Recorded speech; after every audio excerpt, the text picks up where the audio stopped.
A country boy who lived his whole life in the village gets permission on his 16th birthday to go visit his older sister in New York. What the family doesn't know is that the daughter is a working girl, and she is really scared that her brother, who is coming to stay with her, will figure it out. So when he comes over and asks her what she does, she says, "Oh, this is New York. I sell hot dogs." "Oh, wow," her brother said excitedly. "I love hot dogs, and I heard New York has the best. Can I come with you tomorrow to work and get a free one? Please?" The sister, appalled, said she would be ever so busy, and she was sorry, but no. She'll bring him some when she comes back. Her brother, a little sullen at the news, hatched a plan. When the sister left the following afternoon, he walked behind her, following her until she came to a big house and disappeared inside. It seemed a bit of a weird place for her work, but he followed her in, and there was greeted by a beautiful woman wearing very little. "Hi there, handsome," she purred at him. "Come to satisfy your appetite." "I sure did," said the boy enthusiastically. "Wonderful," smiled the woman. "How do you like it? Standing up or lying down?"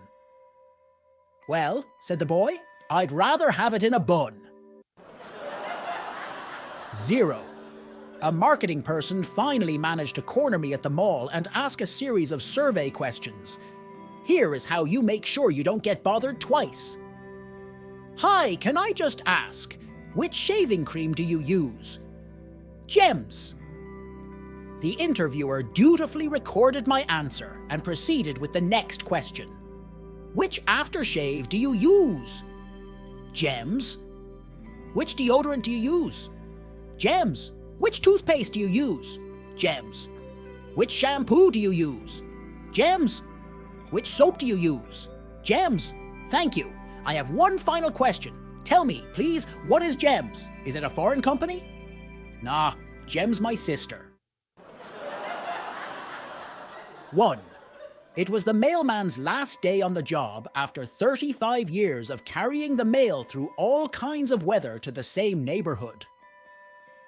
When he arrived at the first house on his route, he was greeted by the whole family there, who congratulated him and sent him on his way with a big gift envelope. At the second house, they presented him with a box of fine cigars. The folks at the third house handed him a selection of terrific fishing lures. At the fourth house, he was met at the door by a strikingly beautiful woman in a revealing negligee. She took him by the hand, gently led him through the door, which she closed behind him, and led him up the stairs to the bedroom, where she blew his mind with the most passionate love he had ever experienced. When he had had enough, they went downstairs, where she fixed him a giant breakfast: eggs, potatoes, ham, sausage, blueberry waffles, and fresh squeezed orange juice. When he was truly satisfied, she poured him a cup of steaming coffee. As she was pouring, he noticed a dollar bill sticking out from under the cup's bottom edge. "All this was just too wonderful for words," he said. "But what's the dollar for?" "Well," she said, "last night I told my husband that today would be your last day and that we should do something special for you. I asked him what to give you. My husband said, "S*** him, give him $1. 2. Two men are walking down a swampy road looking for a ride. They hadn't seen a car in over an hour and started making up dares to pass the time. Dude 1. "Hey, you see those little frogs jumping around? Bet you $5 you wouldn't eat one of those."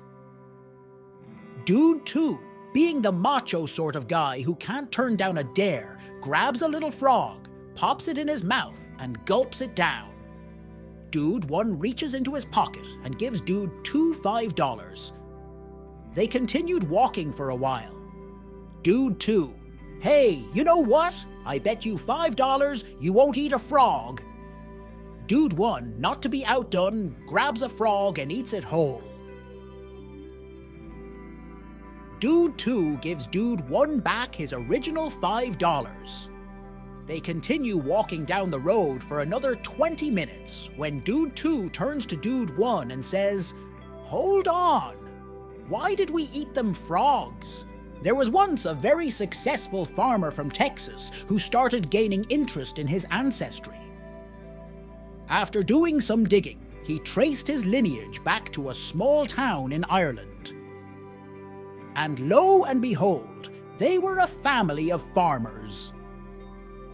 So he packed his bags and took a trip to Ireland to visit the small town to see if he could track down some of his kin.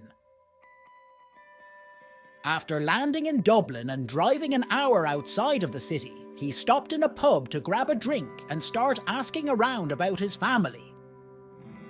The Texan sat down, ordered a pint, and started talking to the Irishman sitting at the bar.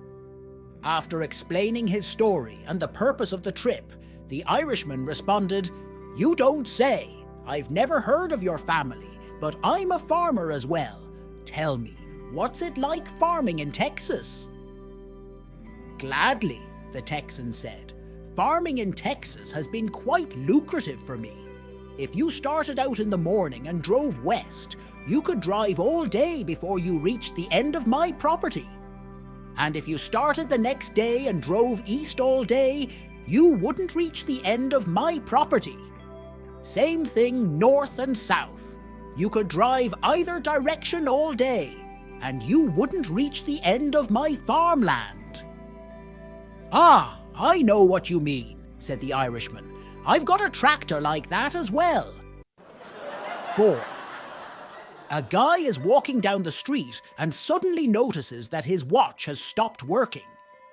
As he stands there musing over this discovery, he notices that the display window of a nearby shop has several dozen watches and clocks in it. The man steps inside the door of the shop and asks the proprietor, "Excuse me, my watch has stopped working. I wonder if you can repair it for me." The proprietor looks up from his desk and says, "What are you talking about? I'm not a watchmaker. I'm a mohel. I perform circumcisions." Confused, the gentleman asks, "Well, then why do you have so many watches and clocks in your window?" The mohel calmly replies, "What would you prefer that I display?" 5. A kindergarten class had a homework assignment to find out something exciting and related to the class the next day. When the time came to present what they'd found, the first little boy the teacher called on walked up to the front of the class and, with a piece of chalk, made a small white dot on the blackboard and sat back down. Puzzled, the teacher asked him what it was. "It's a period," he replied. "I can see that," said the teacher. "But what is so exciting about a period?" "Darned if I know," chirped the little boy. "But this morning my sister was missing one, my mother fainted, my dad had a heart attack, and the boy next door joined the Navy.